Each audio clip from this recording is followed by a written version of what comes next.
All right, Terry sick? I think we She will- did mention that her husband got her sick, and then I guess he went out to Vegas on a business trip, so left her home. And he left her home Yeah, sick. yeah, so she was kind of reading me the right act this morning, it was kind of cute. Sounds typical. Yeah, that sounds All right. about right, right? just They come 6:30. home, Yeah. pop all over you, and then feel better to go to Vegas. Guy thing, you know? Vegas. All right, it's 6:30. I'd like to call to order the, I can't believe it's December 1st. Oh my Yeah. goodness. Huh? December 1st meeting of the Saugus Board of Health. Welcome, everybody. Nice to see you. First order of business would be to review the minutes. I trust everybody had a chance to look them over. I don't see anything that needed to be corrected. Do any of my colleagues have anything they'd like to change or correct? Could I have a motion to accept them as written? So moved. I will second. Good, so we will pass it, all in favor? Aye. Aye. Passes, what are we, 4-0? 4-0, and we will accept the minutes as written. I'm just gonna hold on to this until the end, because I need the, I did that upside down.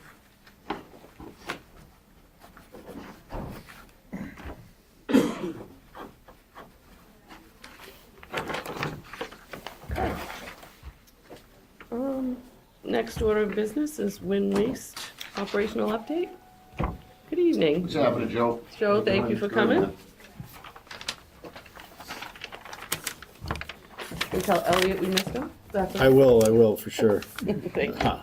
So good evening. As far as the operational update, since the last Board of Health meeting on 11/3, the facility operated at 92% boiler availability and processed 32,522 tons of MSW. There was no megawatt generation due to the ongoing turbine scheduled overhaul. The facility did have 3 unscheduled downtime events totaling 123 hours since the last meeting. In regard to the ash shipped, to prevent any confusion, we will continue to provide the bi-monthly report, which will include the total ash generated, the ash shipped, and the ash stored at the monofill. We will also land closer to 60% shipped off-site for 2025, and our plan for 2026 is 75% mark for shipping off-site. For outage information, as mentioned during the last meeting, we began our turbine outage with GE on 9/14. During this time, steam has been vented safely through the facility silencer installed in 2021, which, as you know, mitigates noise from the steam venting process. The steam may be visible, but it isn't audible, and our emissions control systems have been operational throughout the outage to ensure continued compliance with our state and federal regulations. Despite these maintenance activities, the facility has continued to accept municipal solid waste with no disruption in service for our local municipal customers who rely on us. Moving on to the community update, we were pleased to help send off the youth football cheerleaders to the national championship yesterday by providing each of the cheerleaders with new luggage. And then we will be participating in several initiatives to try to make the holiday season a little brighter for those who may need a boost by providing both financial assistance and material goods.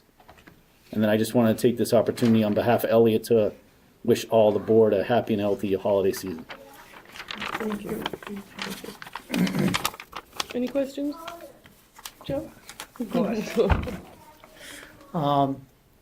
First of all, I'm somewhat taken back on the 75% shipped off-site anticipated for 2026. That Is there a reason for that? When you first told us, about the 50%, the intent to ship 50% off, and if it is the case, what's the anticipated amount that will be shipped off-site in the year 2026? as far as tonnage? Hmm? As far as tonnage, you mean? Or Yes. I couldn't give you a predicted number. I mean, that's based on outages, run times, everything that comes into running the facility. I couldn't give you a number off the top of my head. I can follow up on that. Okay. You did mention that, I guess, aside from not generating power is normal operation. I heard some problems. Did anything happen on the early morning of the 26th? I heard from a few people that said that there was noise at 3, 4 o'clock in the morning on the 26th, and then later in the afternoon at around 6. Is there anything unusual that So- happened during that time? It like woke people up. We got a call on 11/26 from the fire department saying people were reporting noise. We sent people to the surrounding neighborhood to monitor, check. The shift supervisor went out into the neighborhood with a decibel meter, and there was nothing operational at the facility that was generating noise, and we weren't able to hear any elevated noise in the area when we went out and checked. So nothing unusual is, Nothing As at the far as- facility for noise, no. the silencer was, Silencers, and the drag valve was operating properly yes, at the time? as it is right now.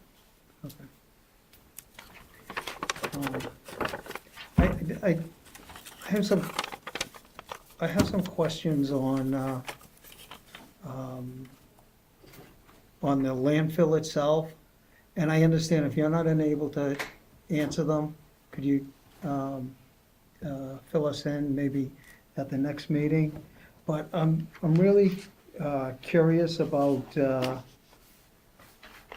hold on one second. Like I told you told you guys at the last meeting, I didn't have a chance to take a look at the bi-monthly report.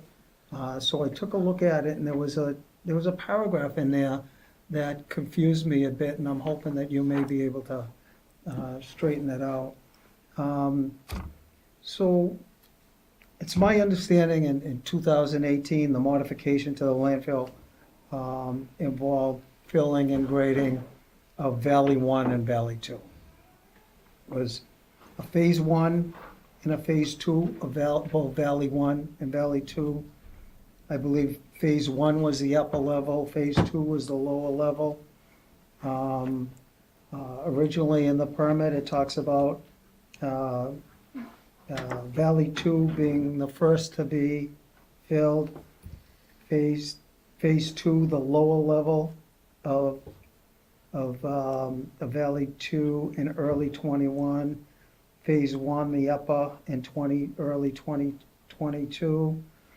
The construction schedule, Valley 1, Phase 2, the lower level in early 2022, and Phase 1, the upper level in early 2023.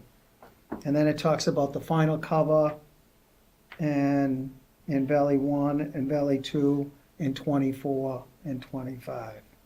So going to the solid waste inspection that was done at the beginning of October, it talks about Phase 1 and Phase 2 valley fill, and there's stages, Stage 1, 2, and 3. I think those are different. I think Stage 1 is actually removing the material, Stage 2 is filling with ash, and Stage 3 is covering, okay? But it talks about Phase 1 and Phase 2, the valley fill stage. Stage 1 and Stage 2 areas were observed to be stable with an intermediate cover layer and vegetation during the inspection. Notification of construction activities was for the Stage 3 regrading and final cover installation, Lower Valley 1, was submitted to DEP on February 13th, 2025. Construction commenced in late February 2025, and ash hauling and valley filling activities have been ongoing during that time. Final cover construction activities as part of this project were observed during the inspection. Geosynthetics installation and vegetative support material placement was taking place at the time of the inspection.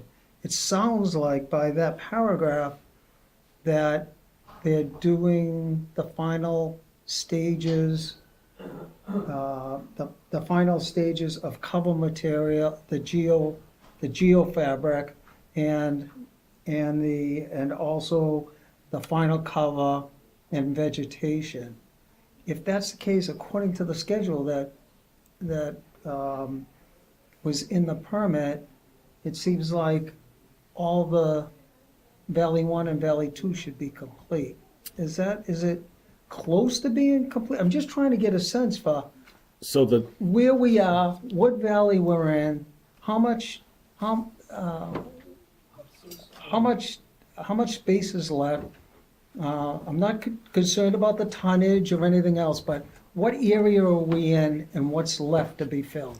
That's the only question. so the Valley 1 or Valley 2, but the first valley that was done is been completed. The second valley. So that must be Valley 2. Okay, so Valley 2.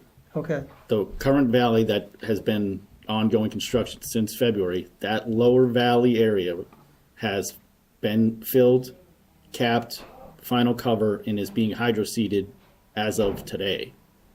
The upper valley has not been touched, and it's still, under my understanding, may or may not take place.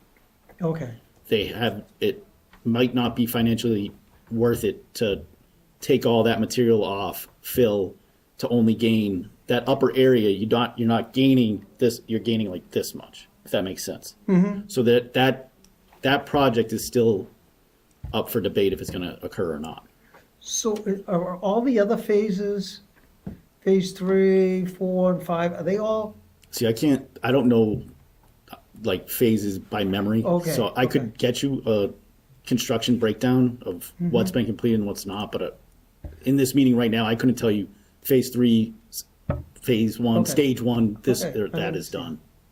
but we do have an active open area where ash is being filled. Not currently. Well, I mean, our Not active face is always active. Our ash staging area and our active I placement understand area. that, so you have a staging But area. as far as valley fill construction or valley fill, right now there's no open areas where ash is being staged. No. Okay. Any other areas on site?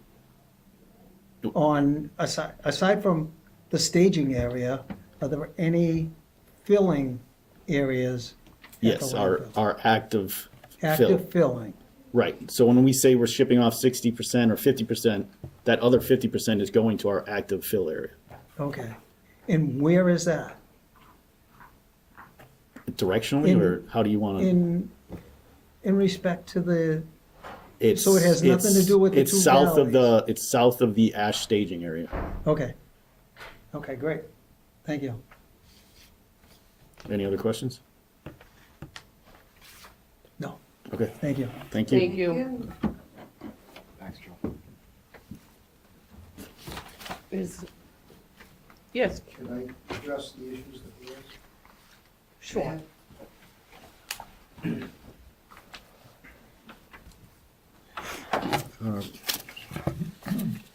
The Could you just state your name? Peter Manugian, Town Meeting Member, Precinct 1050 Ballard Thank Street. I received an inquiry from a resident of Dudley Street at 10:14 PM on the 25th.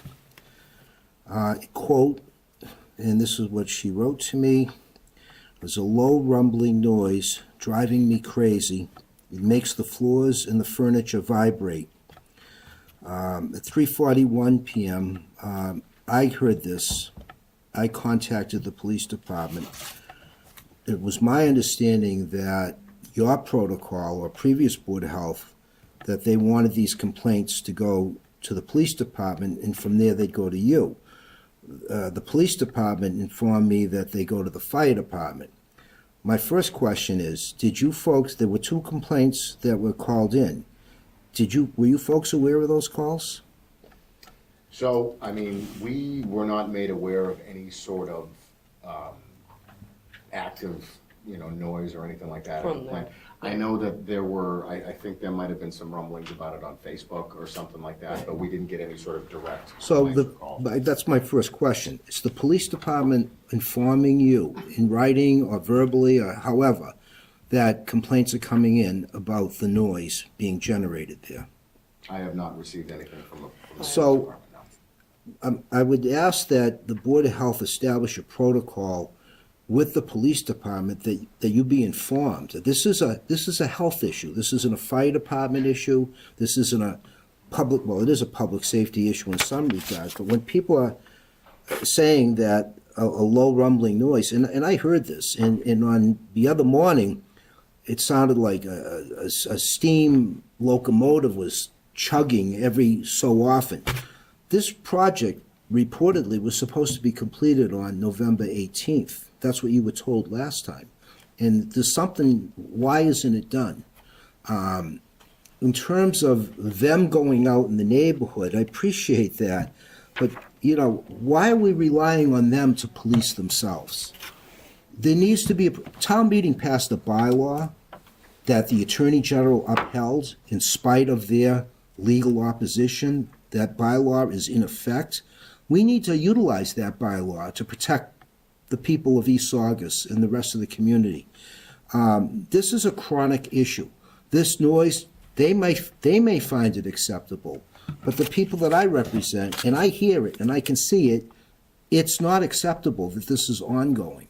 And I would ask that there be some you got great communication with them, but what about the people that you're here to look out for? There needs to be a pathway for communication on these issues when they go. Should we call the police department? Who do you want us to call?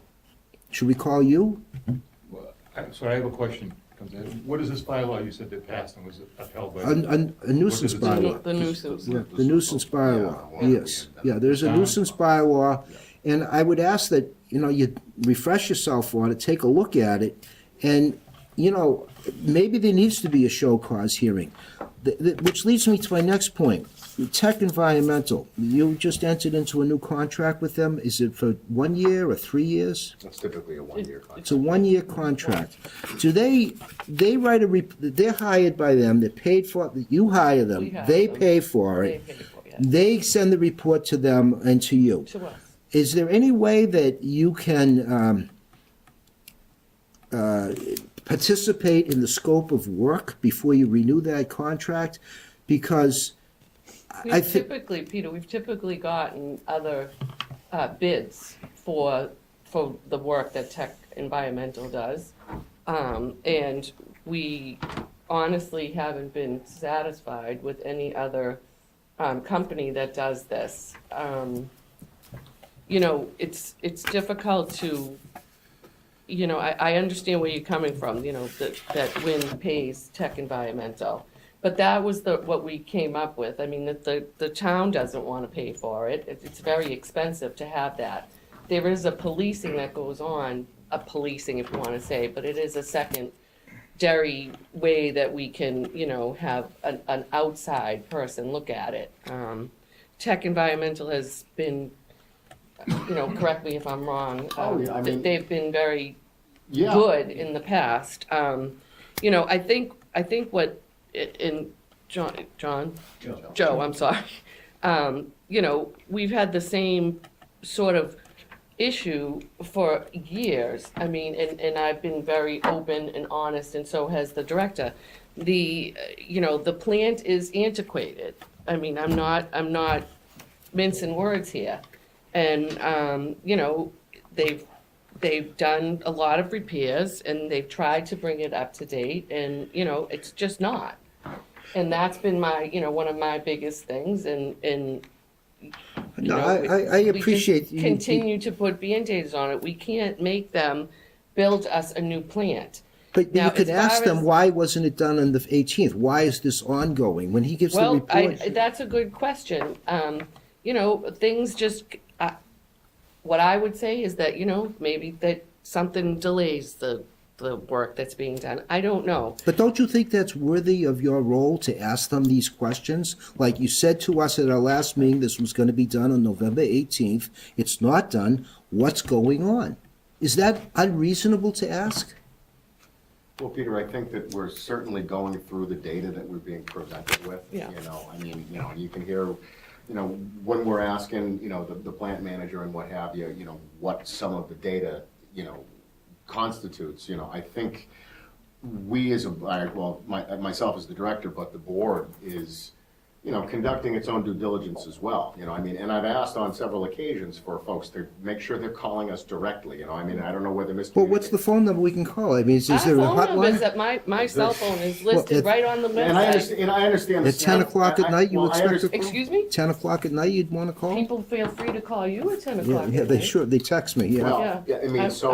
I'd be happy to take a text, but We you know, asked when it- they, go ahead. No, I'm sorry, Maria. So we just ask that folks are, you know, obviously the snap call is to call 911 and, you know, when they feel like something. That's what we were advised to do several years Sure. ago. No, and I Several years understand ago. that. And I agree with you, Peter, that, you know, I mean, I would like to be made aware of these situations prior to them being brought about at a meeting. You know what I mean? Like, I would have Yeah. liked to have known about this stuff, so we can't, because during my course of the day, I'm, you know, in the field, you know, and I want to be able to, you know, go and investigate this kind of stuff, you know, when it's happening. So, I mean, and again, if it does happen at night or what have you, I mean, we don't really have a direct, you know, line of, Right, yeah. you know what I mean? So, as far as that's concerned, I mean, if folks are calling 911 because of something that's happening after hours, at the very least, I know that when, you know, there's a fire at a restaurant, or there's a hoarding situation, or there's some type of other, you know, public health situation that arises, we do get contacted. So, I mean, the fact that, you know, someone's not reaching out to me or another member of our staff when 911 is called, or when the fire department is called, or what have you, you know, I mean, that's, you know, I just find it to be, you know, odd, because for every other aspect of public health in the town of Saugus,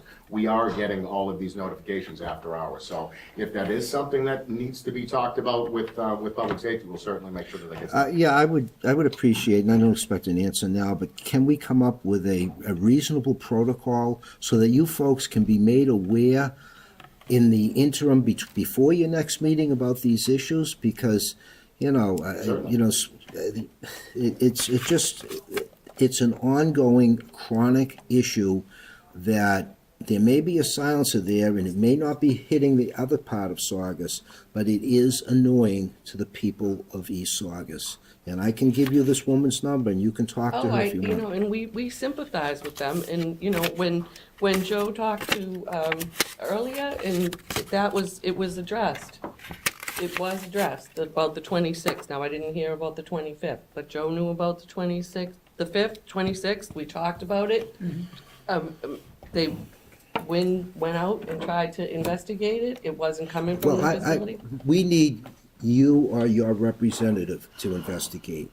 You know, And I agree with you. I Ronald agree. Reagan said it best, I trust but agree. I totally verify. No, I agree, understand. but I I mean, think that when, I agree, we need to be aware at the time, but I do think that when did try to look at it, they got the complaint, but I do believe that we should get it as So well. when we have had complaints that have been, you know, brought about by either a resident or what have you, again, you know, from my experience, at least since the incident in 2023, you know, Wynn has been very forthcoming about any sort of Very. malfunctions or anything like that that are happening in the plant. So when these things do happen, I don't want to, you know, have to just kind of, you know, I mean, so just like you said, you know what I mean, like, you know, I mean, verify, right? Right. So, you know, I certainly can do that, Peter. I mean, I'll reach out to public safety tomorrow and make sure that these things are being forwarded to me, because ultimately, again, you know, if there is another situation like what happened in 2023, whether it be because of a malfunction where the plant went black, or a malfunction with the silencer or dampener valve, whatever the case may be, I do want to make sure that I have eyes and ears on the situation, you know what I mean? And I So- would ask that you review that bylaw. Sure. I think there's teeth in that bylaw for you to do more than just rely on what they're saying to you, that you could do your own investigation, have a show cause hearing, consult with your attorney. You know, town meeting put a lot of effort into that bylaw, and it was a agree. big fight at the Attorney General's office. They spent a gazillion dollars trying to kill that bylaw at the AG's office, and they did not prevail. The Attorney General upheld that bylaw, and that bylaw is there. Town meeting wants it to protect the citizens of East Saugus. I would just like to conclude by, and I hope you do ask them why this wasn't done on the 18th, but it seems to me that the landfill, for some reason, the end is near. And at what point are they just going to give up the ghost at that place? They're shipping out 60% to Shrewsbury now. When can we? I guess there is a deadline in a correspondence that is coming up as to when this is going to end. And I think that there really is nothing to try to attempt to expand that landfill, either pending at the state level or through regulation or so forth. And the town is not about to sign that host community agreement. It's not going to happen. So I would hope the message would go back and say, look, we got to end this now and move forward. The last question I have is, when is the ash typically trucked out? And is it just using State Road 107, or is any of it going through Saugus? That's a question I have for them, if you could, through you, Madam Chairman. Is the ash going out in the middle of the night? How many loads a day? What roads are they using? Thank you. Not on a daily basis. Not on I don't a know what daily time. basis, yeah. I don't know how many trucks. Yeah. We can get that information. He can't answer no. Do you want? Pardon me? I don't know the protocol, but I believe, I'm not gonna answer it from him. If you wanna ask me, I'll answer it, that's fine. Yeah, I mean, I know we've gone over it several times, but Yes, multiple not, times. yeah, We The- have 2 trucks that arrive in the morning, make a Yep. run to Shrewsbury.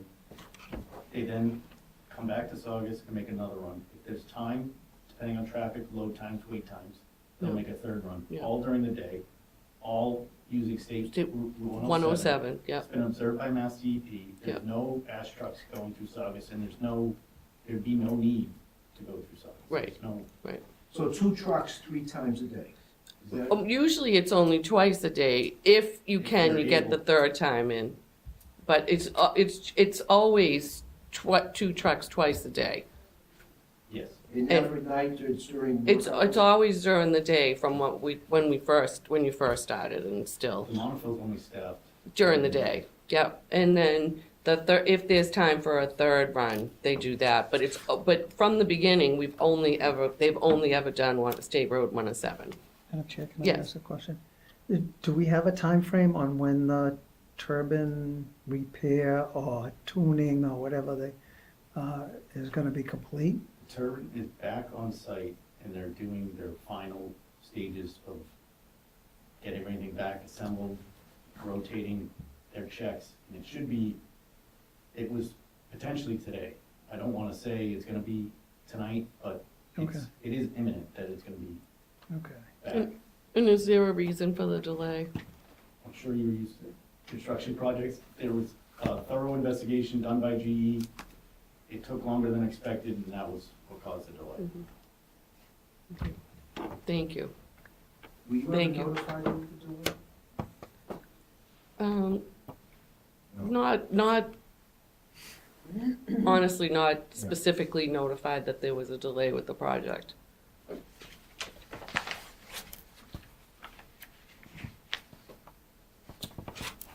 Is the nurse in? The nurse will not be in tonight. Does she have a report? She did attach her November report, Okay. so we're moving on to that. Would you like me to just read it? Sure. Yeah. Okay. So the November, the next order of business up was the nurse's report. Terry's not here tonight.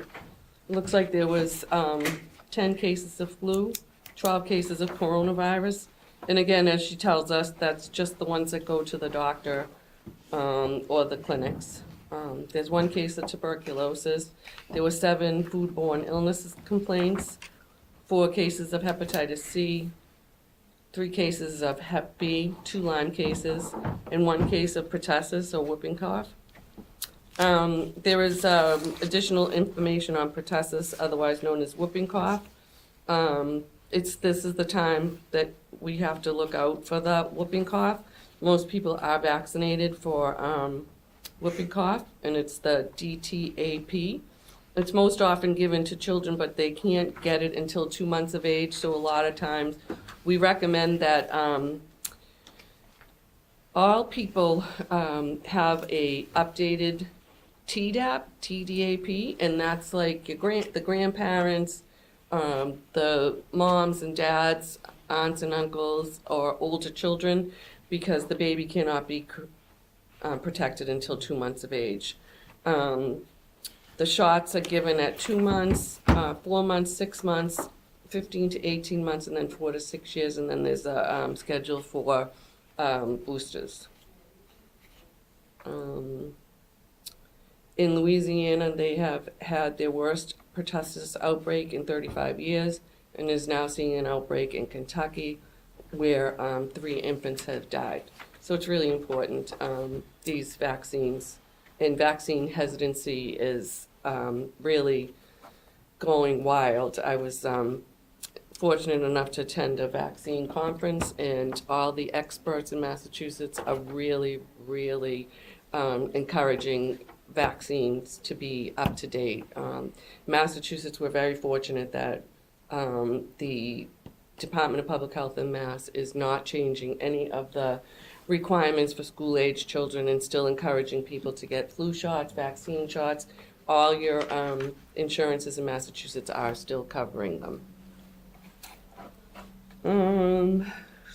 We do have the small needle disposal at the senior center on the first Wednesday of every month. What else? There's a recall in Prairie Farm fat-free milk due to the product possibly containing cleaning agent. By Whole Heart Nutrition infant formula, so far 37 babies in 17 states under 1 year old have been diagnosed with botulism. Out of those 37 infants, all of them have been fed this formula. The Whole Heart Nutrition infant formula is sold online and in stores at Walmart, Target, and Whole Foods. So don't be buying that. We did, I have something on that as well. You have something on that as well? Yeah. Okay, and that's it in a nutshell. And then next topic up is our public health director's report. John, take it away. Okay, so first and foremost, Peter, I do want to thank you for coming tonight. We do acknowledge that, I mean, these are certainly valid complaints and concerns that you and the residents do have. So we just implore all residents that, in the meantime, I'll be speaking with public safety to make sure that they are forwarding these complaints to us, because we do want to be made aware of anything involving, noise or, emissions or whatever the case may be. We do have that bylaw for a reason, and I know that the town meeting worked very hard to make sure that at the AG's office it was passed. So again, we do appreciate that, and we came up with that bylaw in order to document things, that pertain to exactly what we're talking about. So we do acknowledge the validity of those concerns, so we appreciate that, Peter. So first and foremost, at the beginning of the month, I attended the MHOA conference. Some of the more pertinent tracks that I attended were opioid abatement funding spending strategies. And given that we do have that funding, we are looking for programs to start enacting and tasking our coordinator with.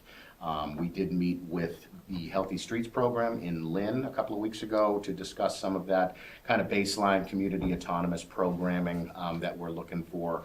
And we are currently in the process of enrolling in the Community Naxalone program, at which point our coordinator is going to be tasked with inventory and distribution. So we're going to be working on that.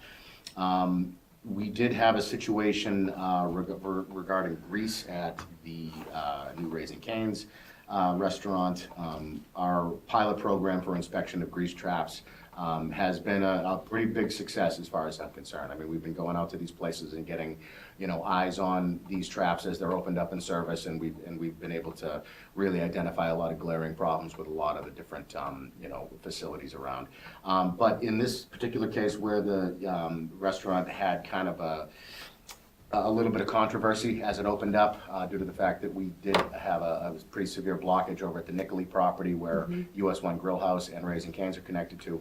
So we did last week go out and conduct a field inspection of the grease trap and the pumping station associated with the property, and come to find out that they had not been conducting their pumping on a schedule that was within regulation. They had just kind of been, we kind of quizzed them, and ultimately, this is one of those places where, we go into a place like this, and every other time we go in, it's a different manager, it's kind of a revolving door of sorts. So we did kind of educate the new manager on what the situation was, and the fact that, because of the, it's a restaurant that deals almost specifically in fog.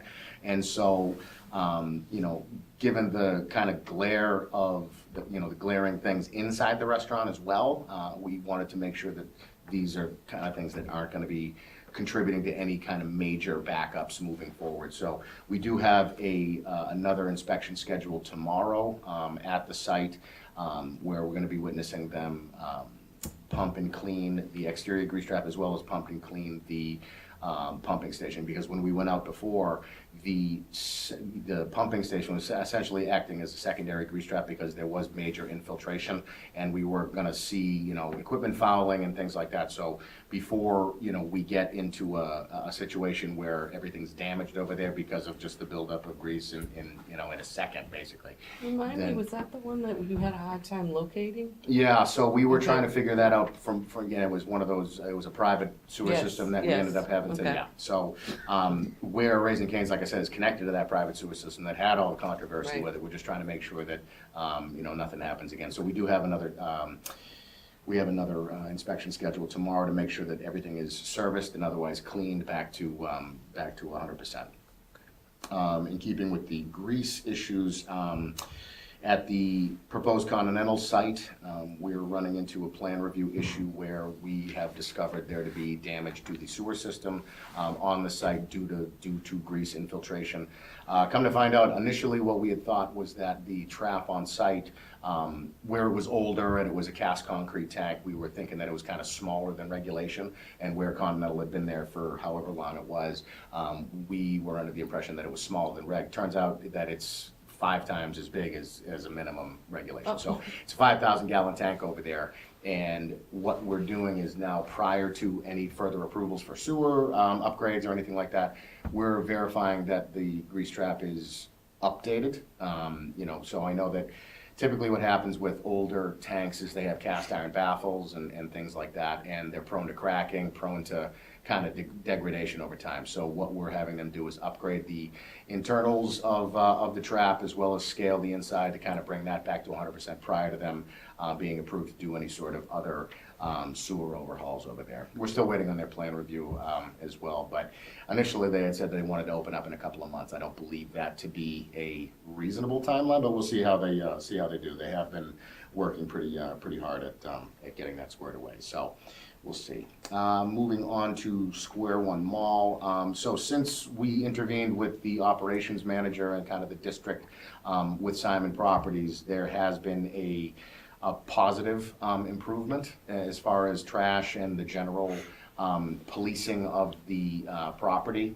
What we were finding were that there was a section of the Dick's Sporting Goods parking lot that is, it's not really a well surveilled area, we'll call it. So I mean, we were seeing all kinds of things thrown over the fence, and it's situated in such a way that where all this stuff was getting thrown over, it got to the point where it was just so over the top. We were finding chopped up jacuzzis and mattresses and couches and chairs and full apartments worth of stuff over there. So we did have a long discussion with Simon Properties regarding that, and it has been a positive improvement since. So, like I said, we'll continue to police the area. We were getting complaints regarding the chopped up cars that were over there, but the fire department was conducting a Jaws of Life training, and so yeah. So I mean, we got to the bottom of that pretty quickly too.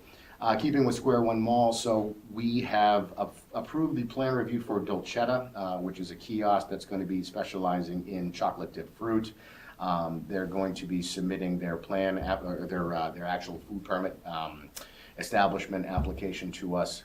We did meet with the gentleman, Anil. He is in the process of, we had some concerns about this particular operation just due to the fact that it is kind of a portable operation. And the initial plan review that we reviewed was not, it didn't include a hand sink. It didn't include a lot of things that we definitely want to see over there from a portable kiosk. So they did amend that plan review and to include everything.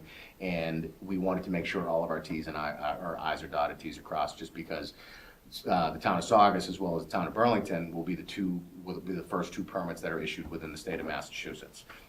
They do have a number of locations up in New Hampshire, and he's looking to expand. Again, the operation looks very, very legit. It's not like it's just a hot dog cart in the middle of, in the middle of the floor over there. So, like I said, we're looking forward to seeing how he does, but he's in the process of applying for the permit. And let's see, so we have, moving forward,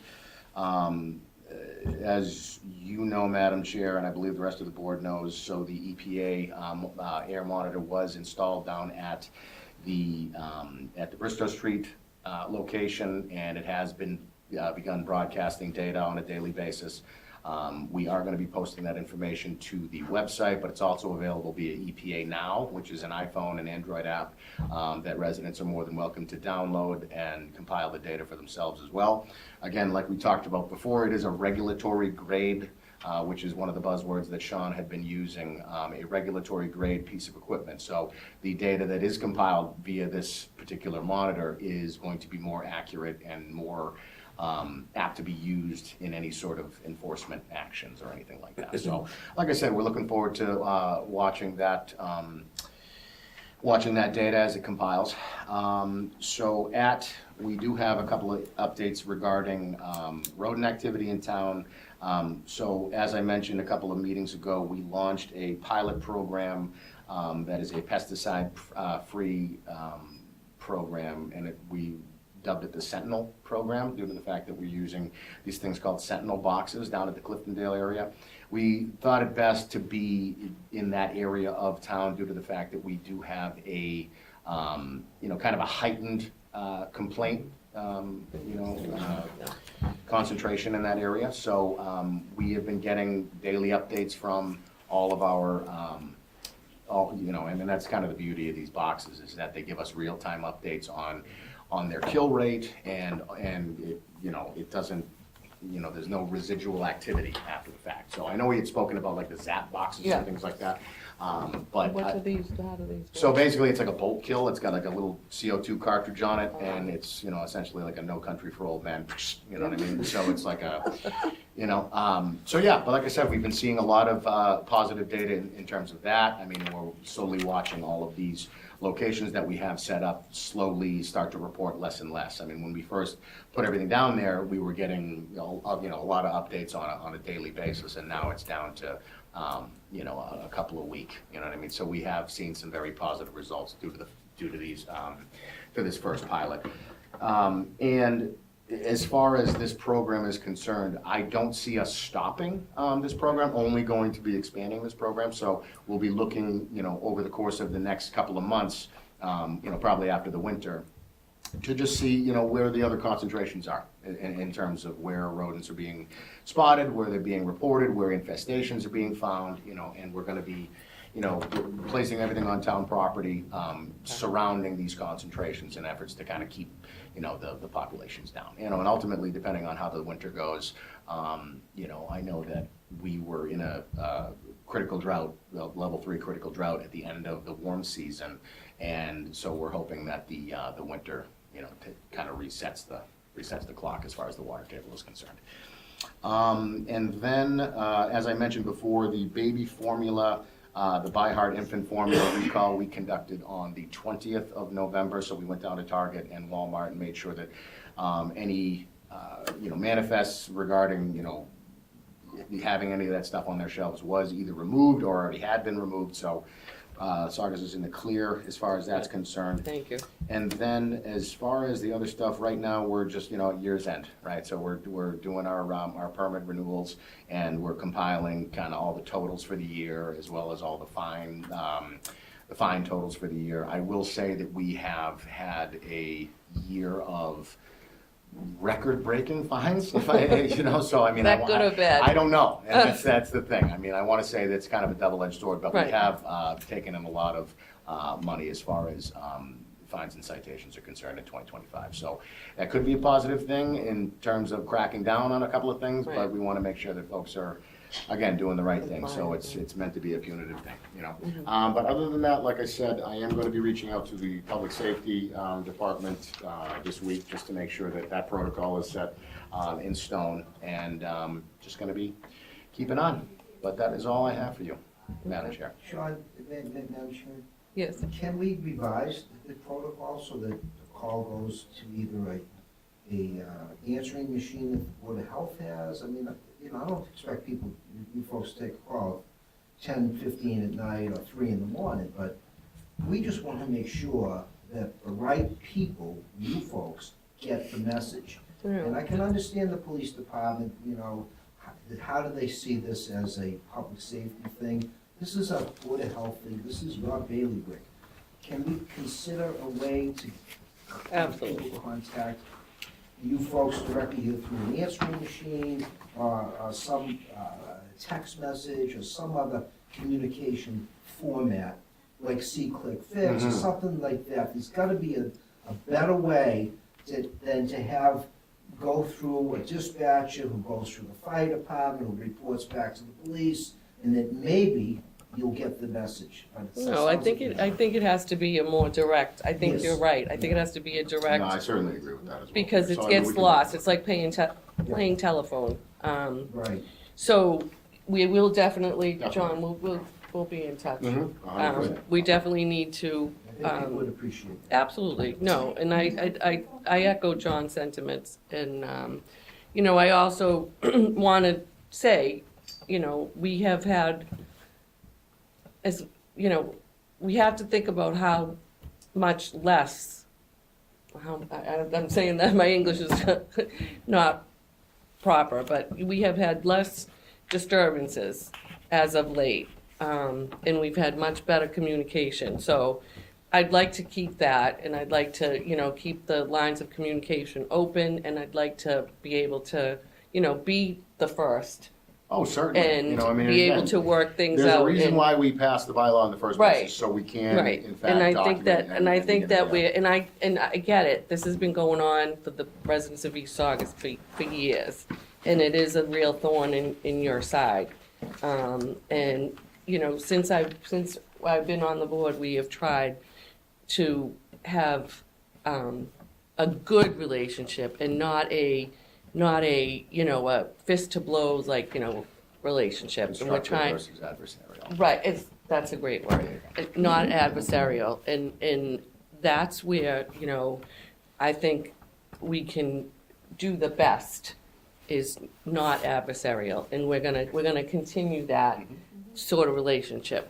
And I think that's where the best information gets passed, and, transparency. I wanna be transparent, and I want them to be transparent, and I really feel like I hope I'm not looking through rose-colored glasses. I don't know, but that's where I'd like it to stay. So, and we've always been very fortunate since. Yeah, absolutely. Since they've been coming, and we so appreciate it. And that's the first step. It really is. The first step is the communication. So I appreciate your input. We appreciate your input, and all that's being done. So. Madam Chair, I think we had a question over here. We have a I question? just want to mention, I live right on Abington Street. In last week, there were fireworks going off that were so loud. Mm-hmm. And also the airplanes going over the house. Yeah. And I don't know why, it sounds like they're staying idle for a while. Maybe there's a lot of traffic. Yeah. But Un- that does create a lot of noise. And I'm Right. not just saying that 'cause I work at Witten, Mm-hmm. but it is enough to where I take pause and say, what the heck is that? Mm-hmm. No. You know? So I- it's like, Yeah. a lot of things going on, but I was wondering if any of that was reported, because these were real fireworks. Yeah. Yeah, I don't know. I didn't get Sounds like that. you're getting, because I remember thinking to myself, my son is a war veteran, and I think when I hear that, you know, he has PTSD, when I hear those fireworks like that, I'm thinking, I wonder how that's affecting Right, soldiers, right. you know? No, that's a good, Because that's a good that's how point. loud it was. Mm. Nothing that I would complain about, because it's just, Right, just keep your windows closed. yeah. But I just thought I should just let you know that between that and then the construction on 107, there's a lot of stuff going on, yeah. A lot of trucks.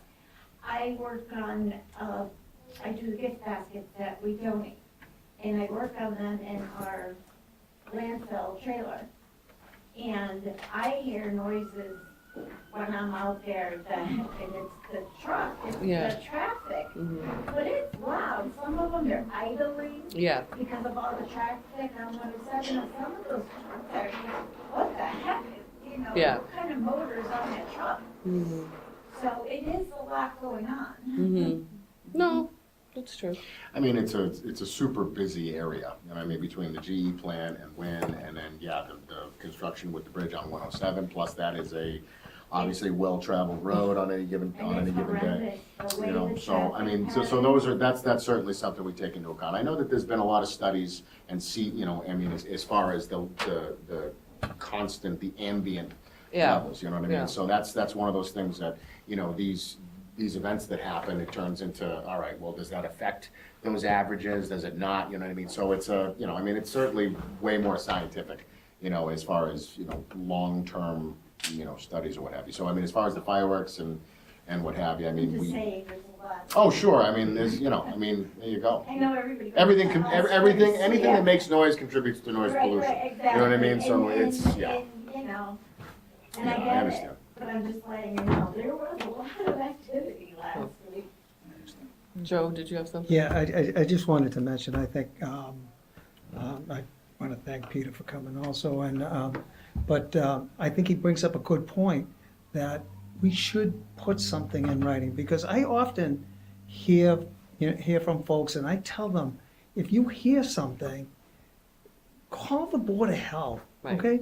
Leave a message for the Board of Health, because, you know, maybe we don't get all Right. the information. Right. I see stuff on Facebook, Facebook every yeah. now and then. Mhm. I'm shocked. I the mean, time. certainly, I mean, we had the incident, the end of October, you know, the National Grid incident. People were scared, and now if they think it's an emergency, oh yeah, call 911. But if it's a noise event or a smoke event or an odor event, they should call the local Board of Health, I agree. so we know about it. I agree. And just one other point, I want to talk about the rodents. Mhm. Do you think this pilot program is going to either reduce or eliminate, help us eliminate these secondary, the second generation Like anticoagulants? Sure, A sure. lot of cities and towns are banning. I mean, it could Yeah. very well be. I mean, again, the data that we're compiling right now with, Mm-hmm. I mean, so we figured we'd start small in an area that we know has been kind of notorious for, you know, for complaints, right? And Mm-hmm. immediately we're seeing results, you know, and, you know, the price points are not, you know, debilitating by any stretch. So what I am planning on doing is come, you know, budget time, I'm gonna be looking to, you know, expand our rodent control budget a little bit, and pest control budget a little bit, in order to kind of expand this program. Because again, you know, given the fact that you got everything, you know what I mean? You got the clean kill, you've got the cleanup, you've got the maintenance, you've got the live updates as to, hey, here's another one, here's how many we've gotten this week, this is what's going on. This is all data that we can now track versus like just kind of throwing bait at something. It's just kind of a next gen better way of doing it. So it's kind of rendering some of these things. Well, you know, don't get me wrong, there's still a place for it as far as residual treatments and things like that. But, you know, the things, the results that we're seeing we're seeing a new wave of rodent control. You know what I mean? And what we're also looking at is a combination of, you know, these new next-gen things, along with the second-gen poisons like the bromadolone and what have you. And we're also looking at contraceptive, you know, methods where, I mean, we had initially thought about doing that in the first place and just using that as a standalone program, but once we realized that there was no real way to track it, you know what I mean? It's kind of just one of those extra things you want to throw at something, because ultimately it serves as more of an attractant than it is, you know, kind of stopping things, you know, from happening. So, like I said, I mean, the sky's the limit as far as I'm concerned, and you know, when you look at, again, the data that we're seeing. So, I mean, like I said, we're going to be looking to beef up the program because we're seeing some great stuff come out of it. Senior, the area that we're in, close to Absolutely. Rumney Marsh, Yeah, eagles, hawks, Mhm. osprey, and things Yeah, you like have to be that. careful with that. And also animal, you know, Mhm. wildlife and pets and everything else. You know, and I know like that there was a lot A lot of, of there was a lot of communities concern looking at about the secondary effects of, you know, these treatments and what have you, and, you know, how safe it is for household pets and what have you. I know we had spoken a little bit about it when we had the incident with the eagle up in Arlington, and that kind of set that set everybody in motion as far as like, okay, we have to get rid of everything. You know what I mean? And what I will say is that in my experience, that homeopathic and holistic remedies for pests do not work by any stretch. You can trap them all you want. Where are you going to put them? You know, you can get the peanut butter out. You can fill the, you know, have the hard traps with bologna and whatever you're going to do. But ultimately, you know, it is something that, you know, it's a vector. You know, it carries disease. It's something Absolutely. that does need to be eliminated. So it's not something that is, you know, you're just going to send off on its merry way. So. Did you hear about it at the health offices? This is going back a couple of years when that happened. I did do some research as far as the LD50 of bromadolone and what it would take to actually secondarily poison a pet or what have you. And you know, come to find out, you know, I mean, it would certainly take a lot of just dead poisoned rats in a pile for like a dog or a cat to really get sick on. But That's good to know. you know what I mean? But I mean, in the same, but I do understand the concern. I mean, it's certainly a valid concern because you are sitting there with a, you know, a carcass of an animal that was poisoned, you know what I mean? And so, one of those things that we're, like I said, moving forward, you know, in the world of pest control. So hopefully we can continue on this path that we're on, because I think we're in great shape. Okay, good. great news. Mhm. Great news, thank you. Is there any other, you're all set, right? Sorry. Yeah, also. Haven't I said it now? Other business, any session for topic not reasonably anticipated 48 hours in advance of this meeting?